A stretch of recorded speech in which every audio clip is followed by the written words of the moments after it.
In this episode, we are going to connect identity logging to something beginners often treat as separate from technology: the policies and regulations that define what an organization must prove about access and accountability. Identity and access management, IAM. Logging is not only about catching hackers in the moment, because it also supports the organization's ability to demonstrate control, explain decisions, and investigate issues with credible evidence. When policies say access must be restricted, reviewed, and monitored, logs are often the only practical way to show that the policy is real rather than a statement on paper. Regulations add additional pressure because they may specify expectations for auditing, retention, integrity, and reporting, and they may impose penalties when organizations cannot demonstrate control. The challenge is that logging can become both overwhelming and inconsistent if it is not aligned deliberately with requirements, leading to gaps that auditors discover or to noisy logs that nobody can use. Our goal is to learn how architects align IAM logging with internal policy requirements and with external regulatory expectations, focusing on how to select the right events, protect the right evidence, and communicate compliance without turning logging into a costly mess. Before we continue, a quick note. This audio course is a companion to our course companion books. The first book is about the exam and provides detailed information on how to pass it best. The second book is a Kindle-only ebook that contains 1,000 flashcards that can be used on your mobile device or Kindle. Check them both out at cyber.author.me in the Bare Metal Study Guide series. A practical way to begin is to understand what it means to align logging with policy, because alignment is not the same as collecting more logs. Alignment means your logging program can answer the policy's accountability questions using consistent evidence. Policies often define requirements like least privilege, separation of duties, privileged access controls, and incident response readiness, and each of these implies specific log evidence.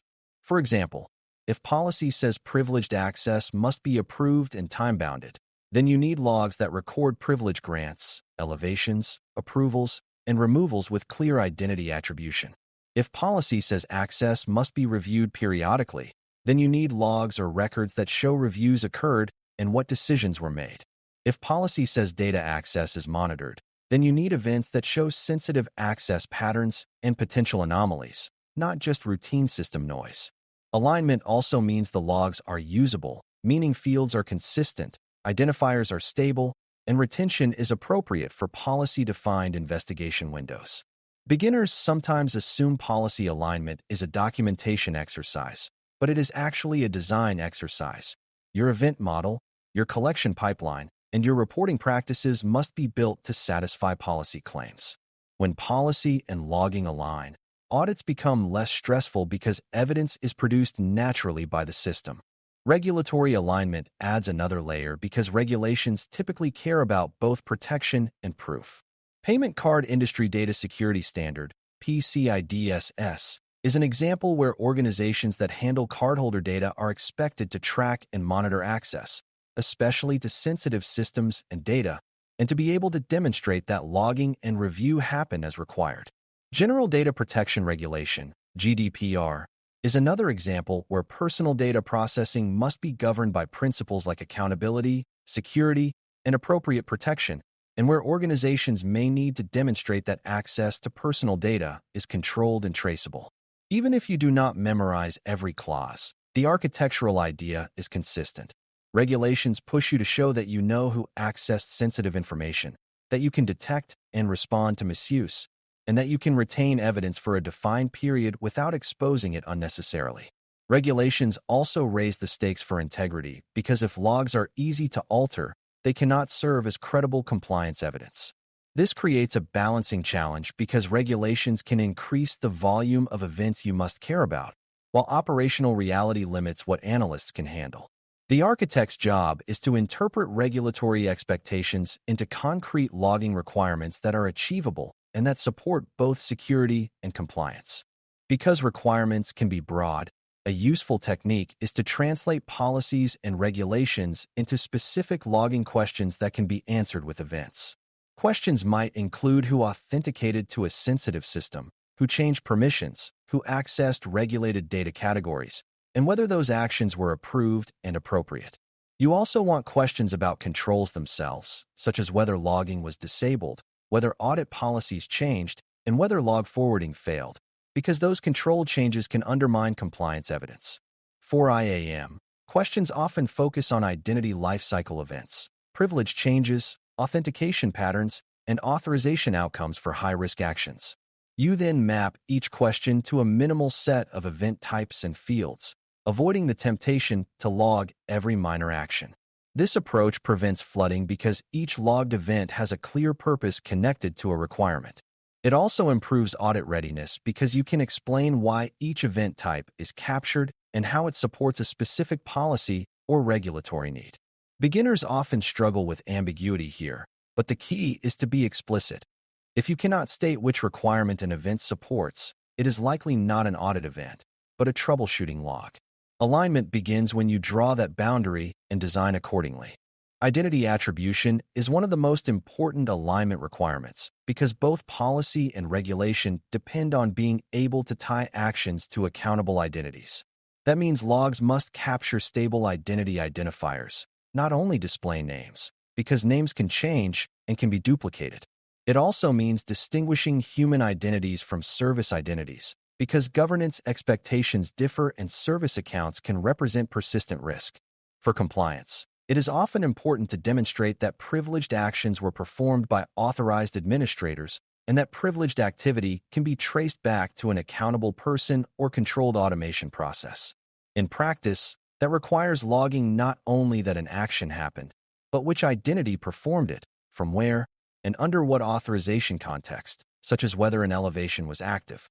Without that context, you may know a change occurred, but not whether it complied with policy. Another common requirement is linking identity events to a session or request identifier, so investigators can reconstruct sequences rather than reading isolated events. This supports both internal governance and external scrutiny because it allows you to show a clear narrative of what happened and why. If your IAM logs cannot reliably attribute actions, your compliance claims weaken immediately. Privilege and access change events deserve special attention because they are both high risk and high value for compliance. Policies commonly require control over who can grant access, who can approve it, and how quickly access is removed when no longer needed. Regulations often expect monitoring of administrative access and access to sensitive data environments. That means your logging program must capture events like role assignments, group membership changes, policy modifications, permission grants to service identities, and changes to authentication requirements for privileged access. It is not enough to record that a group was modified. You need to know which identity made the change, what the change was, and whether it succeeded. In mature designs, you also capture the approval or ticket reference that justified the change, because auditors frequently ask not only what happened, but why it was allowed to happen. Another critical aspect is time, because requirements often care about timeliness, such as whether access was revoked promptly after termination or whether elevated access expired as required. Logging these events provides the evidence needed to prove your access governance is functioning. For beginners, the key takeaway is that access changes are the moments when risk posture shifts, and compliance frameworks pay close attention to those moments. Authentication and session events are another core area where alignment matters because they show the front door activity that often precedes misuse. Compliance expectations frequently include monitoring for suspicious authentication behavior and ensuring strong authentication for sensitive access. Logging should therefore capture successful and failed authentication attempts with enough context to detect patterns, such as repeated failures, unusual locations, or abnormal times. It should also capture session creation, termination, and re-authentication events for sensitive actions, because those events help establish a reliable timeline and show whether sessions were controlled appropriately. In environments where MFA is required for sensitive actions, logs should indicate whether additional verification was used, because that can be essential evidence during audits and investigations. However, alignment also means avoiding excessive noise, so the design often focuses on capturing key authentication events and summarizing high-frequency failures into patterns rather than producing constant high-priority alerts. The goal is to preserve evidence without overwhelming responders. Another important policy alignment point is that authentication logs should support detection of account compromise and should integrate with incident response workflows. When authentication logging is aligned, you can show both that controls exist and that they are monitored, which is a core compliance expectation. Authorization decision logging is where many programs overcollect or undercollect, and alignment helps you pick the right balance. Regulations and internal policies often care about access to sensitive resources and about whether access controls are enforced consistently. That does not mean you must log every authorization check for every routine action, because that can flood storage and bury meaningful signals. Instead, aligned logging focuses on authorization decisions that represent high-risk actions, access to regulated data categories, and denials that may indicate probing or policy misconfiguration. For example, denials for privileged actions can indicate attempted abuse, while approvals for sensitive exports can indicate potential data leakage risk. To make authorization logs useful, you need a consistent way to represent the resource, the action, the actor, and the decision outcome, and you need enough context to show why the decision was made, at least at a high level. This is where policy language helps because it defines which actions and resources are considered sensitive. If you align with policy, you can select the authorization events that auditors and investigators actually care about. For beginners, the key is to remember that authorization logs are evidence of control enforcement, but evidence only matters when it captures decisions with real security impact. Data access logging is often where PCI DSS and GDPR pressures become most visible, because both frameworks emphasize protection of sensitive data and accountability for access. The challenge is that data access is high volume, and logging every record read can create massive storage and privacy risk while still failing to produce clear insights. Alignment means logging data access in a way that is risk-focused and policy-driven. High-risk actions such as bulk exports, downloads, printing, and access to specially classified datasets often deserve detailed logs, including volume, destination context, and the identity involved. Routine access within normal workflows may be better captured as aggregated patterns, such as counts by session or by data category, which can still support detection and investigation without capturing every individual data element. Another critical alignment decision is to avoid logging sensitive content itself, because logs can become a secondary data exposure channel if they store personal data values or cardholder data fields. Compliance expectations often focus on demonstrating access control and traceability, not on storing the data again in logs. For beginners, the most important idea is that data access logging must protect privacy while still enabling accountability, and that balance is achieved by logging metadata and patterns rather than raw content. Retention and integrity requirements are where alignment becomes especially concrete, because regulations and policies often specify how long evidence must be preserved and how trustworthy it must be.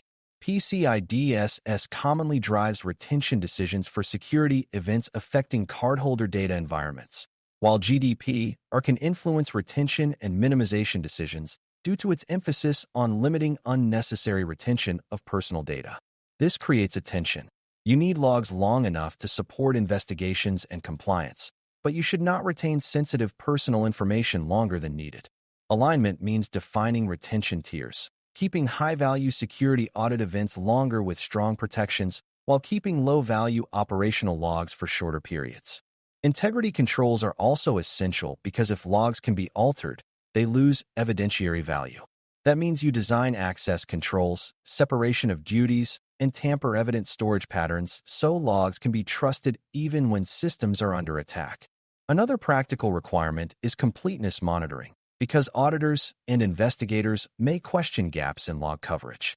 So the architecture must detect ingestion failures and preserve meta-events about logging health. For beginners, the key takeaway is that retention and integrity are not afterthoughts. They are part of proving that your logging program is evidence-grade rather than convenience-grade. Privacy, access control, and purpose limitation are especially important when aligning IAM logging to GDPR principles, because identity logs often contain personal data such as identifiers, usernames, and activity patterns. Even if the logs are used for security, they must still be handled responsibly, with access restricted to those with legitimate need. Alignment means carefully choosing which personal identifiers are stored, using stable internal identifiers where possible, and limiting exposure of human-readable personal details in broad log views. It also means controlling who can query logs, because logs can reveal sensitive behavioral information about individuals.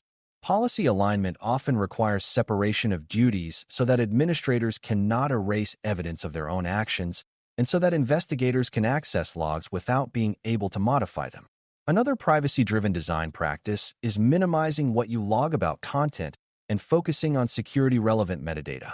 When privacy is built into the logging design, the organization is less likely to create a new compliance problem while trying to solve a security one. For beginners, it is helpful to see privacy and security as compatible here. Disciplined logging reduces unnecessary data exposure and makes the logs more usable because they contain clearer, structured evidence rather than sensitive clutter. Alignment is achieved when the logging program supports security goals while respecting privacy constraints. Change control and evidence of governance are another critical alignment dimension because auditors often want proof that logging itself is managed deliberately. If someone can disable audit logging or change log retention policies without oversight, the organization's accountability claims are weak. That means your logging program should log changes to its own configuration, including changes to what events are captured, where logs are forwarded, and who has access to the log repository. It also means those changes should be controlled through approvals and reviewed periodically, aligning with policy expectations for secure change management. Another governance aspect is documented event definitions and schemas, because compliance evidence depends on being able to interpret logs consistently. If event definitions are unclear, two different people may interpret the same events differently, which undermines trust. Aligned programs include periodic validation that required event sources are still producing logs and that fields are still populated correctly after system updates. For beginners, the key is that compliance is not only about having logs. It is about proving that the logging program itself is controlled and trustworthy. When change control is part of the architecture, logging remains stable under change rather than degrading silently. Operationalizing alignment means building reporting and review practices that map directly to policy and regulatory expectations, rather than producing generic dashboards that nobody uses. For example, if policy requires quarterly reviews of privileged access, your reporting should produce clear evidence of privileged role assignments, elevation activity, and review outcomes within that period. If PCI DSS requires monitoring access to cardholder data systems, your reporting should highlight access events to those systems, changes to related access controls, and anomalies that could indicate misuse. If GDPR accountability requires demonstrating control over access to personal data, reports should show who accessed sensitive data categories, how access was granted, and how long access remained active. The key is to structure reports so they are understandable to the intended audience, including security responders, governance teams, and auditors, each of whom needs different levels of detail. Another important operational element is alerting that aligns with requirements, such as alerts for privilege changes, log pipeline failures, and suspicious authentication patterns affecting sensitive systems. For beginners, it is helpful to see that alignment is maintained through recurring workflows, not through one-time setup. When reporting is tied to requirements, it becomes a predictable part of governance rather than a scramble during audits. Handling third parties and federated identities is another area where alignment can break if it is not designed deliberately. Many organizations rely on external service providers, contractors, and partner identities, and these relationships introduce additional trust boundaries. Policies and regulations often still require accountability for access, even when the identity originates outside the organization's primary directory. Logging must therefore capture the identity source, the federated identifiers, and the local representation used for authorization so that actions are traceable across boundaries. It also must record trust relationship changes, such as updates to federation configuration and changes to which attributes are accepted, because those changes can affect access control outcomes. For compliance, it can be essential to show that third-party access is time-bounded, reviewed, and removed when no longer needed. This implies logging of provisioning and deprovisioning events for external identities, as well as logging of access usage. Another concern is that third-party systems may have their own logs, and incident investigations may require correlating across organizations, which makes consistent timestamps and stable identifiers even more important. For beginners, the key takeaway is that external access does not reduce logging responsibility. It increases the need for clear attribution and trust boundary visibility. Designing for audits and investigations without becoming audit-obsessed requires an architect to keep the focus on security outcomes while still meeting external expectations. If logging is driven only by fear of auditors, teams may over-collect data, creating high costs and privacy exposure without improving detection or response. If logging is driven only by operational troubleshooting, teams may under-collect security evidence, creating blind spots that become disasters during incidents. Alignment is the balance. Collect what supports real accountability and forensic reconstruction. Protect it so it is credible, and present it in ways that satisfy governance questions without drowning people in irrelevant events. A disciplined approach uses a requirements to events mapping, defines event schemas and retention tiers, and implements integrity and access controls that make evidence trustworthy. It also includes continuous validation and periodic review, so logging stays aligned as systems evolve. For beginners, the most important mental shift is that compliance is not separate from good security architecture in this area, because both depend on the same things: clear accountability, controlled change, and reliable evidence. When you design logging to satisfy those needs, you build both resilience and defensibility. Aligning IAM logging with policies and regulations including PCI, DSS, and GDPR is about turning logging into a disciplined evidence system that supports both security operations and formal accountability. The work begins by translating policy and regulatory expectations into specific questions, then selecting event types and fields that can answer those questions without creating unmanageable noise. Strong alignment requires reliable identity attribution, clear logging of privilege and access changes, meaningful authentication and high-risk authorization decision events, and targeted sensitive data access logging that emphasizes metadata and patterns rather than content. Retention and integrity controls must preserve evidence for the required periods while protecting against tampering, and privacy considerations must minimize unnecessary personal data exposure while restricting log access appropriately. Governance must control changes to logging itself and validate coverage continuously so audits and investigations do not reveal gaps. Reporting and alerting must map directly to the requirements they support, enabling both rapid response and credible compliance narratives. When you can explain how event selection, retention, integrity, access control, and reporting work together to satisfy both internal policy and external regulatory scrutiny, you are demonstrating the ISSAP architectural mindset. The deeper lesson is that logging is where security claims become provable, and aligning logging with policy and regulation is how an organization turns trust into evidence that stands up when it matters most. Thanks for listening. For more audio courses, daily newsletters, and more, please visit baremetalcyber.com.